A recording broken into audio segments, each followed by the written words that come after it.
tonight, a long-awaited apology for some residential school survivors. But not everyone is included. What we know about Premier Andrew Furey's upcoming apology. More people are taking the bus than ever before, and Metrobus is not prepared to handle the increase. Standing room only most of the time. I'll tell you about that coming up on Here and Now. Kitty Bitty Work Party Challenge starts right. A Canadian reality TV show made a stop in St. John's over the last couple of days. I'm Jeremy Eaton, and I'll tell you all about Canada's Ultimate Challenge coming up. This is CBC Here and Now.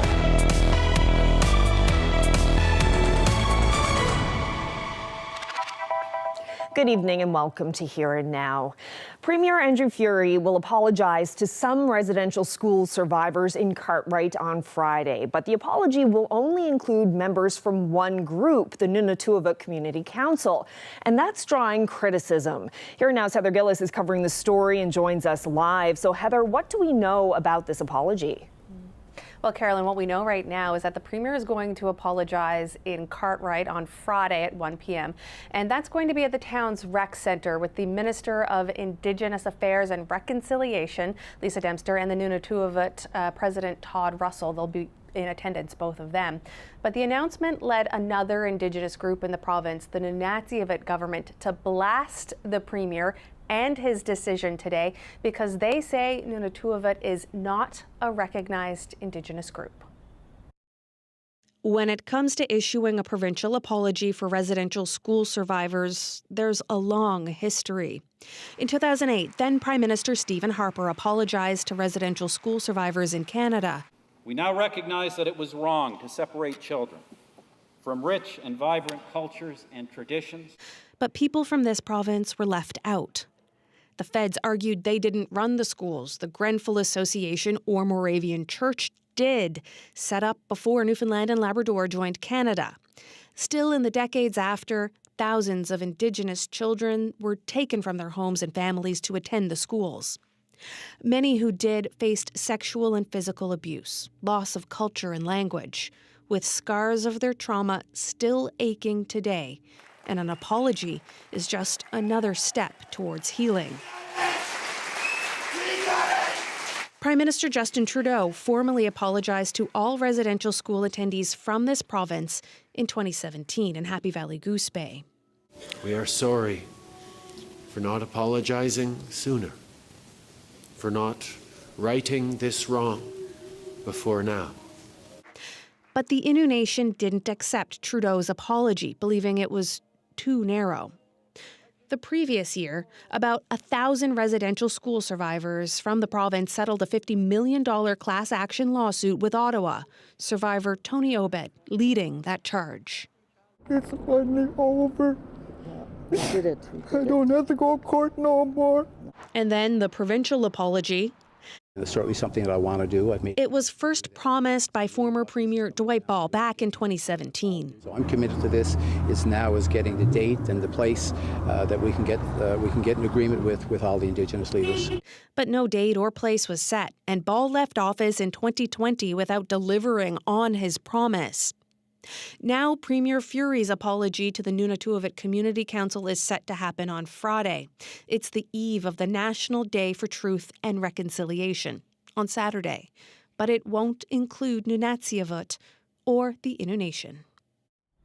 So, Heather, at least one of those two groups is not happy with Furey's decision. What can you tell us about that? Well, in a news release late this afternoon, Nunatsiavut President Johannes Lamp said that they're disappointed because they believe Nunatuavut should not, their apology should not come before theirs. So in a quote from their press release, it reads, "It feels like the province is telling us that they do not respect Inuit, and it exposes the deep roots of colonialism still impacting us today." Now, our CBC radio colleagues just spoke with Lamp a short time ago, and he had this to say. And this planned apology to an unrecognized Indigenous group precedes any apology to Labrador Inuit residential school survivors and their families. And so despite concerns expressed to the Office of Newfoundland and Labrador Premier Andrew Fury and Indigenous Affairs and Reconciliation Minister Lisa Dempster, an apology to an unrecognized Indigenous group in advance of a National Day for Truth and Reconciliation is an insult to survivors and to Labrador Inuit. LAMP now also calling for Indigenous Affairs and Reconciliation Minister Lisa Dempster to be removed from her post because she's affiliated with Nunatuvet, calling it a conflict of interest. Meanwhile, the province says it's going to continue to engage with other Indigenous groups in the province on their respective apologies. Carolyn? Thanks so much for this, Heather. It's a story we'll definitely continue to follow. Reporting live from our newsroom, that's Heather Gillis. Well, moving on now, police are accusing another Paradise man of using a fake social media account to lure a young person. 32-year-old Stephen Morrissey has been charged with sexual assault and sexual interference. In a press release, the RNC say they believe he was using the name Elijah Mooner on the social media apps, including Snapchat. The police investigation started with a tip last November. Now, the RNC say they don't believe this case is connected to the Marcus Hicks case. He's another 32-year-old Paradise man police say used fake names online to lure people for sex. He's facing dozens of sexual violence charges. Well, turning now to the Witless Bay Ecological Reserve, which is home to the largest colony of Atlantic puffins in the country. Now, pufflings there have been discovered dead in their nests. And as Chris O'Neill-Yates reports, scientists have ruled out the avian flu. So he weighs 140 grams. So still a good 100 grams below what it should be. Wildlife biologist Sabina Wilhelm began investigating after disturbing reports. Dead Atlantic puffin chicks were showing up in the waters near the Witless Bay Ecological Reserve. And when she and her colleagues searched the burrows on the cliffsides where they breed, they found pufflings dead in their nests. We're able to rule out that avian flu was not at play. And just based on the body mass and just picking up the dead chicks, there was just skin and bones, so essentially it was starvation. The little pufflings starved to death because the adults couldn't catch enough of the key part of their diet, capelin. Warming oceans have driven those fish deeper for their own self-preservation. They're not accessible to the puffins anymore because they can't dive that deep. That affects more than just seabirds. Capelin is also the main food for whales, cod, and other species. Fisheries and Oceans Canada allows a commercial fishery of capelin, even though it deems it to be in the critical zone. It's been controversial for decades because markets just want the eggs of spawning females for caviar. Joe O'Brien has been bringing tourists to these islands to see birds and whales for 4 decades. He thinks the capelin fishery should be stopped. Puffin is acting like a canary in a coal mine in the ocean because it's telling us that the ocean is under hell of a stress with global warming and changing temperatures and fighting for food. Seabirds currently are facing what we would call definitely multiple, threats, so cumulative effects of various threats, and with certainly climate change. Wilhelm says further monitoring is needed to figure out whether these deaths due to starvation were a one-off or part of a wider environmental trend. Chris O'Neill-Yates, CBC News, at the Witless Bay Ecological Reserve in Newfoundland. An unlicensed acupuncturist was hauled into court this morning in St. John's. Zhao Honglu was arrested yesterday after skipping a previous court appearance. As Hearing Now's Ryan Cook reports, she could be facing jail time. Zhao Honglu has promised to stop practicing acupuncture. This comes after she was arrested by sheriff's officers, held in custody overnight, and admonished by a judge this morning. Lu's acupuncture license was suspended by the provincial regulator in 2019 for refusing to take part in disciplinary hearings. She's been caught practicing numerous times since then, including by a CBC News investigation in August. Today, Lou said that she didn't know about a court order telling her to stop, despite the fact that it was taped to her office walls. Justice Glenn Knoll said Lou could go free this morning if she'd promised to stop doing acupuncture, to which Lou replied, "I'll move on with my life." She's due back in court on January 15th, where Knoll will decide the punishment for failing to abide by his orders. Lou could be facing a fine or even jail time. The judge says that all depends on whether or not she keeps her promise to stop practicing acupuncture. Ryan Cook, CBC News, St. John's. Well, 4 more people in the province died from COVID-19 in the most recent 4-week reporting period. According to the latest numbers from the health department, 1 of those people was in their 60s, 1 was in their 70s, and the other 2 were over 80. There were also 42 people hospitalized because of the virus over the same time frame, including 8 people admitted into critical care. Well, a 26-year-old man died yesterday in a crash on the Trans-Canada Highway. It happened just before 11 o'clock in the morning west of Badger. According to police, a lone vehicle went off the road with only the driver inside. The driver was not wearing a seatbelt and was ejected from the vehicle. The driver died at the scene. A collision analyst with the RCMP is investigating.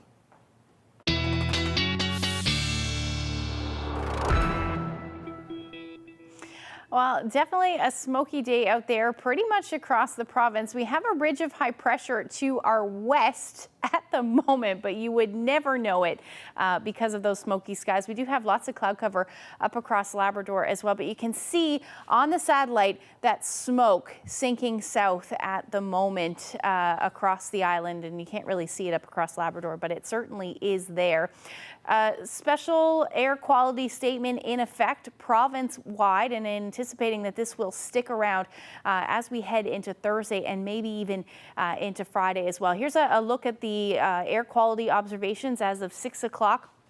You can see most of that, the higher values are where we're seeing that smoke plume sink south. So in St. John's, pretty high as far as that index is concerned. Yesterday evening, it topped out somewhere around 60, and now we're at about 48. So that just means that we're smelling that smoke and we're seeing that smoke. And as we head through the next couple of days, we're going to continue to see that. We'll talk about all of that when I come back.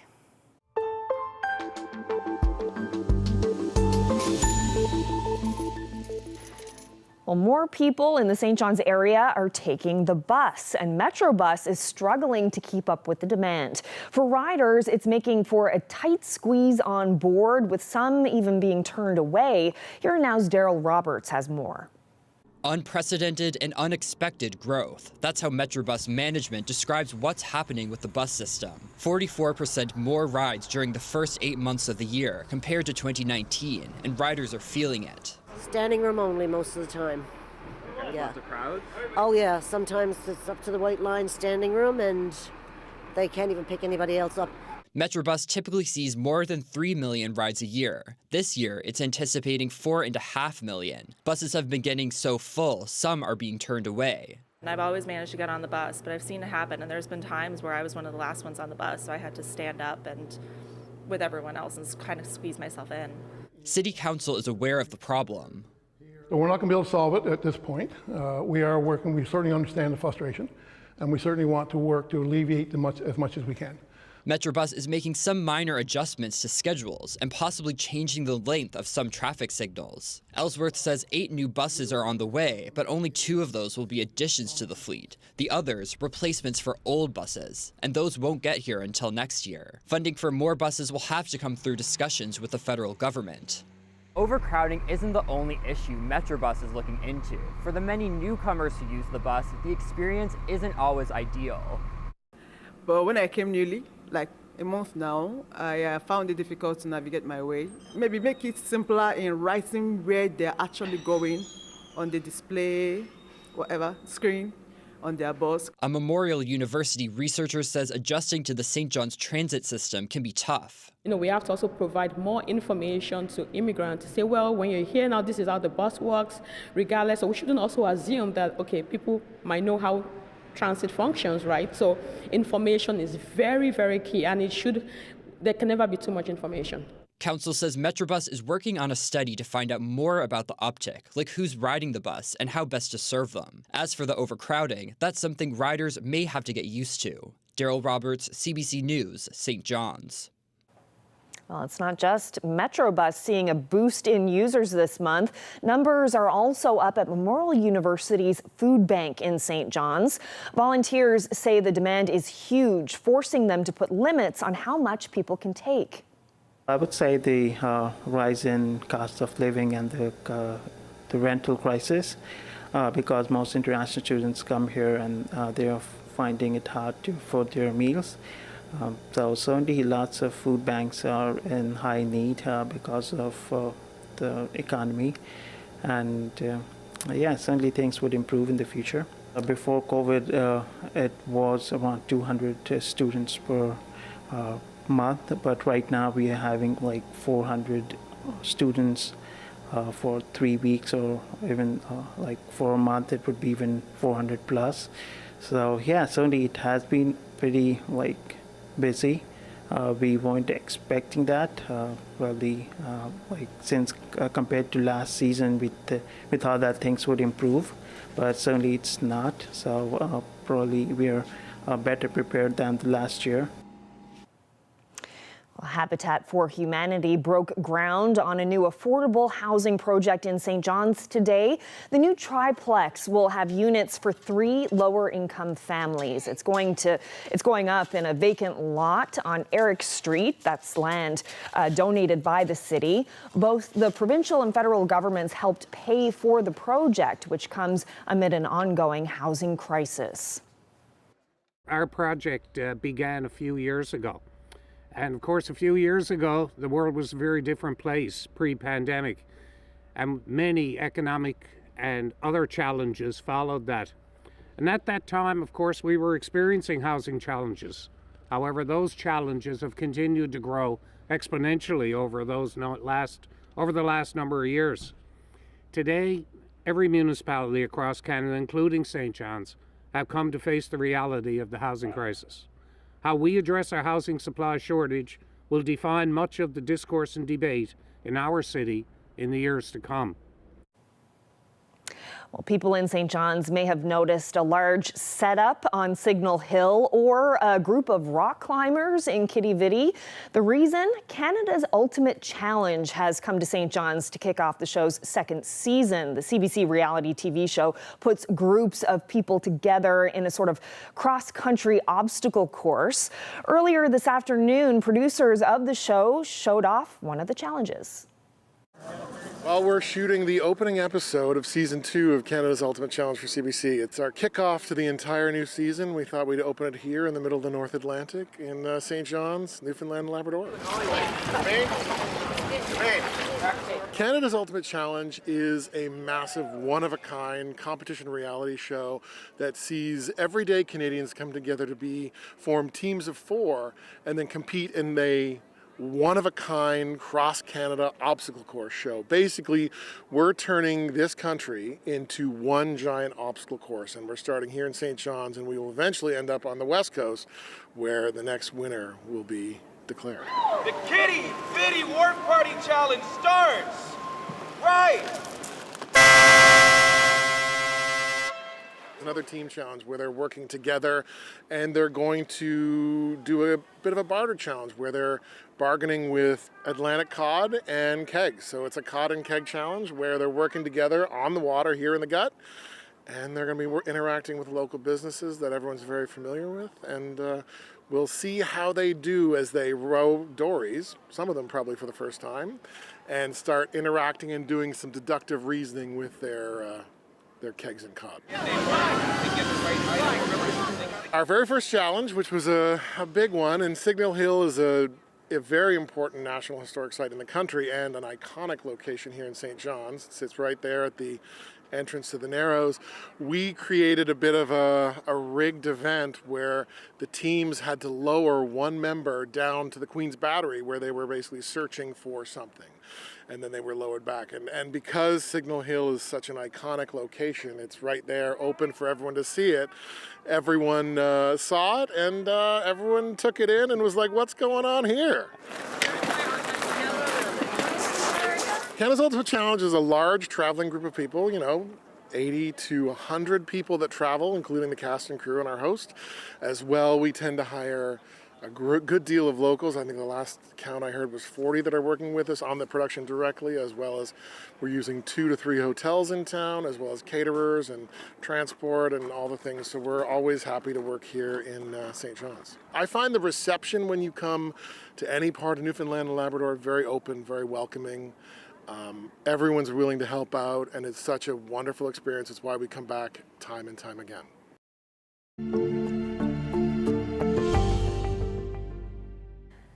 A Port aux Basques journalist and author has released a new book looking back on Fiona. Hurricane Fiona After the Storm was released on Monday. It's by Rosalind Roy, a reporter with the Wreck House Press. She says there were so many photos and interviews after Fiona, she decided to turn it all into a book. Roy says the book helped her process the impact of the storm. For me, it was kind of cathartic to go through all of it and to just pull it together and see it in a different way than one bang after another right when it first happened, and just to reflect on what has happened the past year in one big format. And there's extra stuff in there that's not really suitable anywhere else, so you can kind of take it all in at once to your own pace with a book instead of just turning on a newscast or seeing it in the newspaper. Vesela Brakalova has a new exhibit here at the Christina Parker Gallery on Water Street. Works that use all kinds of bits of glass that she has found in some very interesting places. Meet the artist coming up on Here and Now. Well, we have a special air quality statement in effect across the province. Not something we typically see in September, that's for sure. I'll tell you how long it's going to stick around when I come back.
This weather update is brought to you by Steamatic Canada, the undisputed choice in restoration. Don't panic. Call Steamatic.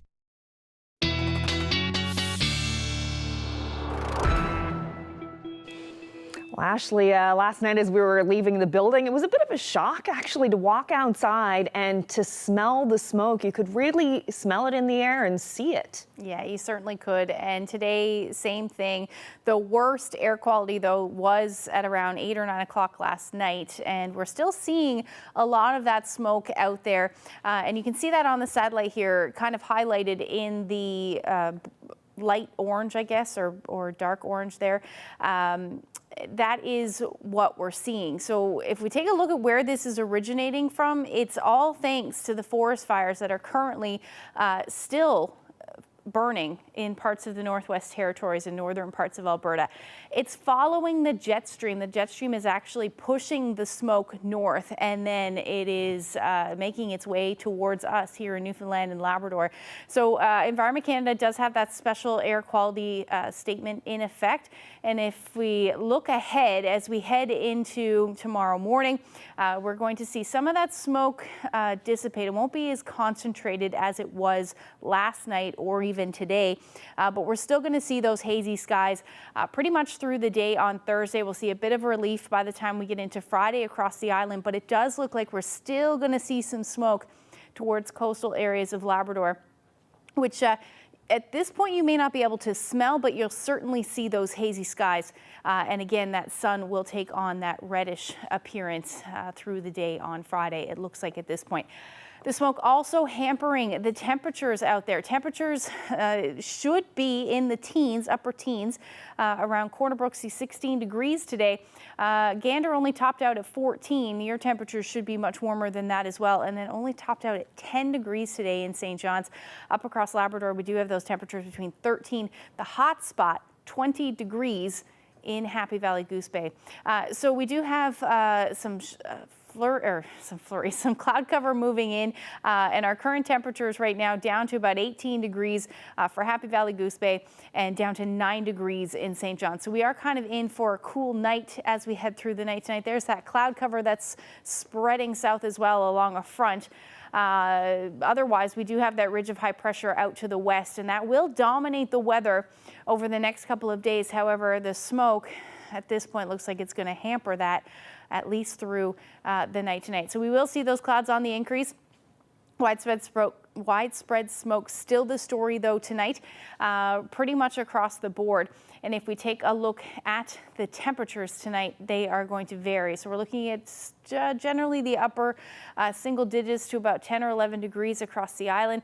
Winds generally out of the southwest around 20 to 40 kilometers per hour. Up across Labrador, you're looking at temperatures coolest in the west. Lab City, you'll go down to about 3 degrees tonight. Otherwise between 5 and 8. For the rest of the Big Land. Now, as we head into tomorrow, the trend will be clearing. However, with the smoke, we're likely still going to be seeing some hazy skies out there. So the ridge of high pressure, not really favorable at this point to see the sun through the afternoon, but up across Labrador, there are portions of the province that once that smoke moves out, we should see some sun or at least some warmer temperatures from that as well. So here's your Thursday evening. You see not a whole lot of sunshine there, or not a whole lot of cloud cover there, but I do think that the smoke will hamper the skies, at least until we get into Friday when we start to see some of that clearing of the smoke. Temperatures tomorrow, probably only into the mid-teens, and that's because of the smoke, but we're looking at about 14 degrees in St. John's. Those winds will also be out of the northwest, so that's another reason why we're going to see a bit cooler tomorrow, between 20 to 40 kilometers per hour as you head towards the west coast, between 16 to maybe even 18 degrees along the south coast of the island. Again, your winds out of the northwest between 15 to 25 kilometers per hour. St. Anthony, you'll hover around the 12-degree mark. And then as we look towards Labrador, generally cloudy to start, maybe even towards the north coast of the island as well. You may see a few sprinkles, but overall likely just some cloud cover. but not a bad day. 16 degrees in Happy Valley Goose Bay and about 18 in Lab City. Now this trend of sunshine will continue right into Sunday, it looks like at this point. Then things start to get a bit more unsettled, and I'll break that forecast down for you when I come back in a little bit.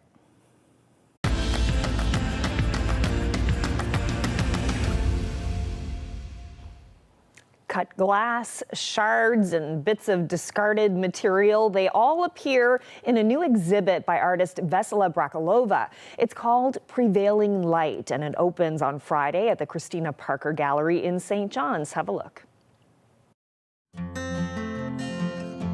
My name is Vesela Brakalova, and the name of the exhibit is Prevailing Light, and it's a play on the word that usually comes with prevailing wind, but in this sense, light is stronger and it's prevailing. The materials that I gravitated to, it's glass, and that's how I started my practice outside my graphic design practice. Glass was the one that lured me to go and explore my creative side to no limit. I love cutting glass. I love the connection that glass gives me, the light that goes through, and the glitter that appears when it's finished, and all the properties of the glass that are, you know, sometimes subtle, sometimes very striking, bold, but dangerous as well. If you look closely to my work, you see recurrent patterns. And that's another part of my vocabulary as an artist, because I see patterns in everyday life, in our daily routine, from morning to the evening. I see pattern in our society. I see pattern in the weather.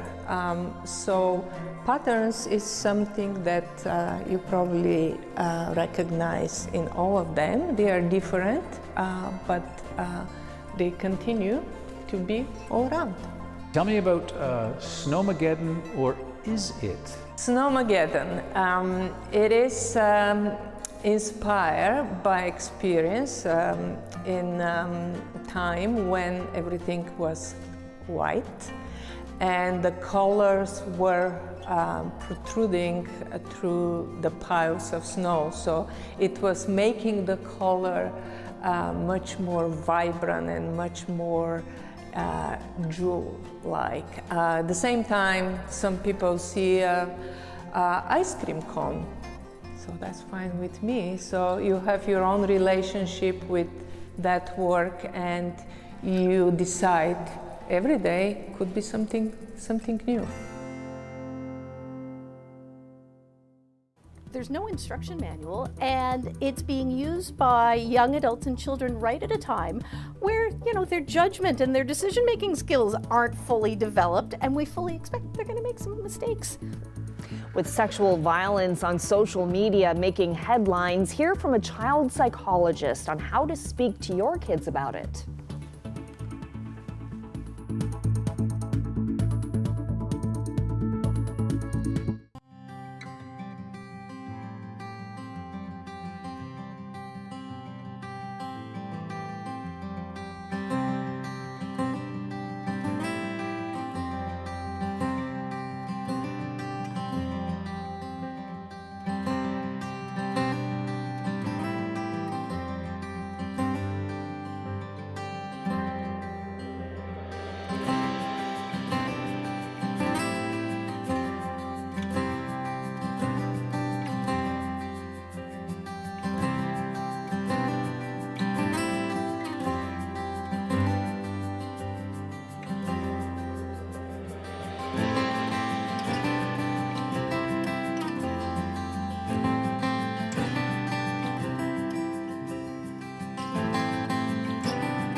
Org.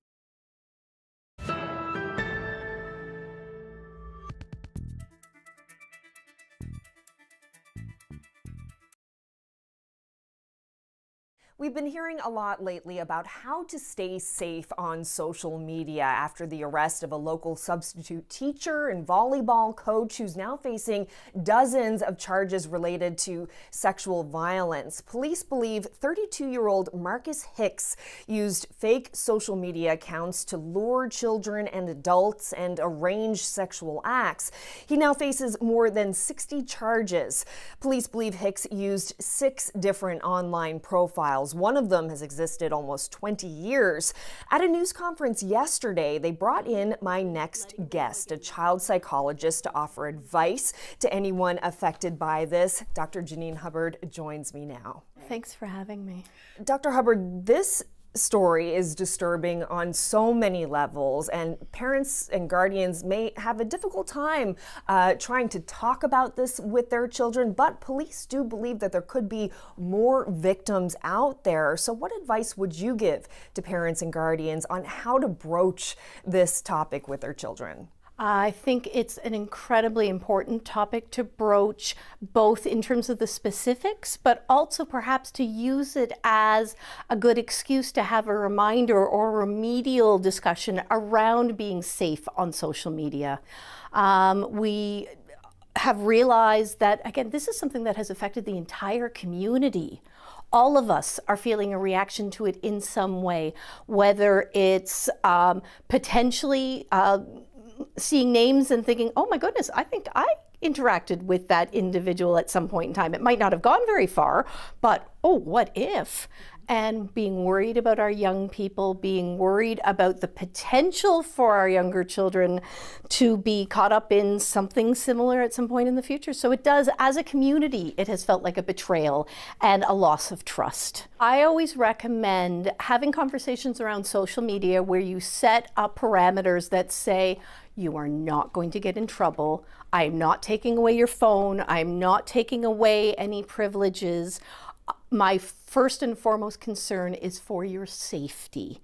And both now and in the future, if there's ever something where you are concerned about something that has happened on social media, no questions asked, you bring it to me. This is not something where there's punishment involved. Safe zone. Safe zone, very much like for a lot of people, they have that conversation around driving. If you're ever unsafe to drive or you feel that your ride is unsafe to drive, no questions asked, no punishment, you call, I'll get you home safely. It's that same kind of messaging for social media, because the reality is there's no instruction manual, and it's being used by young adults and children right at a time where, you know, their judgment and their decision-making skills aren't fully developed, and we fully expect they're going to make some mistakes. Listen, as adults, we make mistakes on it and don't think through or don't understand a tone, or so how can we expect, you know, our young adults or our kids to do that? What are some signals or warning signs that parents or guardians should keep an eye out for if they're concerned that their child might have been affected in some way by this case? Sure. You always want to look for changes in behavior, whether it's changes in sleep, whether it's somatic issues like a bad belly or a headache, or a change in social or extracurricular activities. I mean, some of those changes just happen naturally and developmentally, and that's appropriate. But sometimes it's really worth following up on the why is that being avoided. And it's never easy for a victim to come forward, especially when sexual violence is involved. What would you say to a victim who may be thinking about coming forward, but they're afraid and they're just not sure that coming forward is worth it? Sure. I think it's important to remember that it doesn't have to go to a full-fledged police report, that the main reason we're reaching out at the moment is to make sure that you are safe and that they are getting the supports that are needed, because we know that if you're suffering in silence, there's far greater risk also of things like increased substance use, anything that can be done to numb. So whether that's drugs and alcohol, whether that's risky activities, we really don't want people being put at more harm. So whether that's reaching out to a close friend, whether that's reaching out to a parent, whether it's reaching out to a trusted adult, that doesn't mean that you immediately are going to be marched down to the police station. In fact, there are a number of programs available where there's third-party reporting that can be done. There are ways that can help the police with their case, but first and foremost, the concern is making sure you are getting the support that is needed to help you process what is often a very confusing, very guilt-ridden situation, and you need the time and space to work with a professional to work through some of those feelings and actions and reactions. As more and more comes out about this case, it's more and more evident that these victims aren't alone. No, they're not alone, and I know there can often be a lot of self-blame. It's the, well, I made those choices, I initiated, I went to someone's house. You're not to blame. This is a situation where your trust was violated, and that means, yes, you may question some of your choices or your decisions, but you are not to blame for them. And helping to understand that, and helping to understand that you're not alone, and that there are people who understand and get it and can really help you with all of those conflicted feelings. Well, some great advice there, Dr. Janine Hubbard. Thank you so much. Thanks for your coverage of this really challenging topic.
Well, the staff that runs the Happy Valley Goose Bay SPCA says the shelter needs more stable and consistent funding.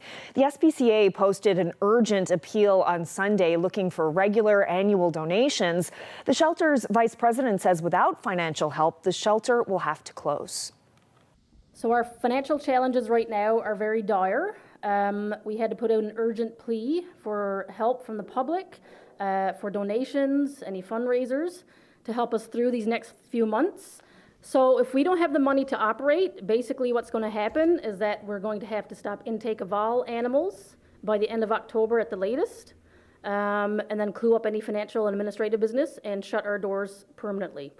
If that happens, it's going to be a huge impact on the animals of Labrador because we are the only SPCA in all of Labrador. We serve all of Labrador.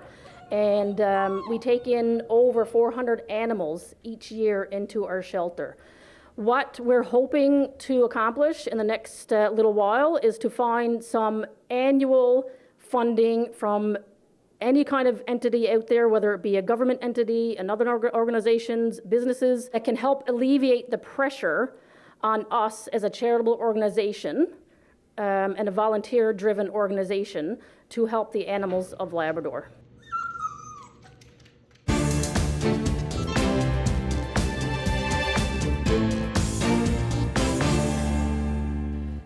A group of Canadian and American survivors of sexual assault by priests are at the Vatican. Among them, Gemma Hickey from this province. The group is calling for the Roman Catholic Church to put more laws in place to make sure priests accused of sexual abuse aren't being moved to new churches or roles. Megan Williams is at the Vatican with more, but first a warning: this story does deal with accounts of abuse. What do we want? Zero tolerance. When do we want it? Now. Well, it was quite the pilgrimage to St. Peter's Square this past week for this group of clergy sex abuse survivors who walked 130 kilometers from a town north of Rome, Montefiascone, here to St. Peter's Square, carrying with them a cross that represents their suffering as sex abuse survivors. Well, some of the perpetrators still go unpunished. And the Vatican, they say, still doesn't have a zero tolerance policy, doesn't have a law to address the moving around of predator priests and the covering up of those acts by cardinals and bishops. There was about 10 of us, allies and survivors, in a shared communion of pain. And we walked through that. And of course, there were moments on the trail where we had some joy. And, you know, we relive our trauma every day. It doesn't go away. Whereas many of our abusers get to retire or they don't even get to face any criminal charges. Now, today's event is just one of the events that's going to be happening in the whole month of October here in and around the Vatican as the Synod of Synodality takes place next month. That's Catholic Church speak for a global summit on the future of the Catholic Church.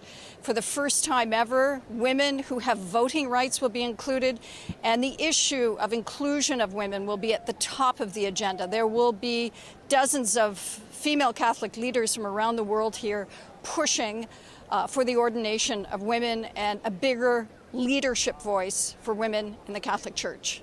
Megan Williams, CBC News, Rome. Well, Prime Minister Justin Trudeau has issued an apology for last week's embarrassing incident in the House of Commons. On Friday, a Ukrainian World War II veteran was honored during a visit by President Volodymyr Zelensky.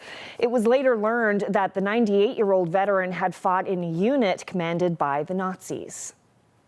On behalf of all of us in this House, I would like to present unreserved apologies for what took place on Friday and to President Zelensky and the Ukrainian delegation for the position they were put in. For all of us who were present to have unknowingly recognized this individual was a terrible mistake and a violation of the memory of those who suffered grievously at the hands of the Nazi regime. In a statement prior to question period, Trudeau apologized on behalf of Parliament and the country for the mistake. The opposition has been calling on him to take personal responsibility, but Trudeau maintains the Speaker of the House was solely responsible. The Speaker announced his resignation yesterday. An election to select a new Speaker is set for this coming Tuesday.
All right, so time for a look at the long range, and the weather in the long range has been great. Like every day it's been sun and cloud for the past few days. It has been. That's nice. The reason for that, a ridge of high pressure to our west that is dominating the weather picture and will as we head through the weekend. So let's take a look at what's going on. We should see that smoke somewhat clear as we get into Thursday evening and Friday morning across the island. Just looking at a little bit of cloud cover through the day up across Labrador, again through pretty much towards the coast. It's the best chance of seeing that smoke linger, at least the hazy skies linger, but we will see a bit more cloud cover up across Labrador through the day on Friday. That will be the story as we head late day into Friday evening for the island. We'll see some clouds move in as well, but overall a fairly nice day. Still looking at those winds generally from the west or northwest at this point as we see that ridge of high pressure to our west. Temperatures also a good indication that through parts of central we should actually see that temperature reach the 20-degree mark, about 17 degrees in St. John's, and really anywhere in the mid to upper teens across the island. That will be the story up across Labrador as well, maybe a little cooler towards the coast thanks to some of those hazy skies and that cloud cover, about 13 degrees in Cartwright through the day, but this is pretty nice as we head towards the end of September. 17 degrees in Happy Valley Goose Bay, and 19 will be the daytime high on Friday for Happy Valley or for Lab West. So if we take a look at what's happening as we head into Friday evening into Saturday, again, fairly quiet. This is when we should really start to see that sunshine, less hazy skies through the day, especially across the island. A little bit more cloud cover, though, the story up across Labrador, at least for the first part of the day. And we may even start to see some showers move in late day towards the north and then eventually Lab West as we get into the late evening hours. Your temperatures, again, will be fairly similar, 15 to 19 degrees. That is well above where you should be sitting this time of year. We're looking at about 20 degrees towards the west coast, parts of central. A little cooler as you head further east. We should see that temperature around 16 degrees for St. John's, a bit of a dip. But the long-range forecast showing a warm-up again as we get into Sunday, and then things get a bit unsettled as we head into next week. Chance of showers and temperatures dipping a little bit down to about 12 degrees and the overnight lows in the single digits. Now for Central, you're looking at that nice stretch of 20-degree weather Friday, Saturday, a little bit more unsettled as we get into Sunday with a chance of some showers and about 19 degrees, and that dip in the temperatures come as we head into the beginning of next week, about 11 degrees. A little bit more unsettled for those of you on the west coast, both Sunday and Monday. And then as far as Labrador is concerned, you're looking at your temperatures really dipping as we get into the beginning of next week with some rain for western Labrador. Around 10 to 11 degrees to round out your weekend and the beginning of next week. Now, speaking of some nice sunset shots, colorful evening. This is in Stanhope, just outside of Lewisport. Okay. Lauren shared this shot with us. Beautiful. If you have any weather photos that you would like to share with us, the best place to do that is to nlphotos@cbc.ca. Thank you so much for that, Lauren. And it was pretty nice weather too when you were out on the west coast. How was that trip out there to Port aux Basques? The weather was wonderful. I know we didn't really get a chance to talk about that at the end of the show on Monday, but yeah, very different story from what it was a year ago. But it's nice to see the sun shining and to see everybody there. Yeah. You know, make connections last year and to see them all again. It was nice. Unfortunate circumstances, but still. Hard to believe it's been a year. It really is. Yeah. Well, that's it for us. Thank you so much for joining us, everyone. Good night.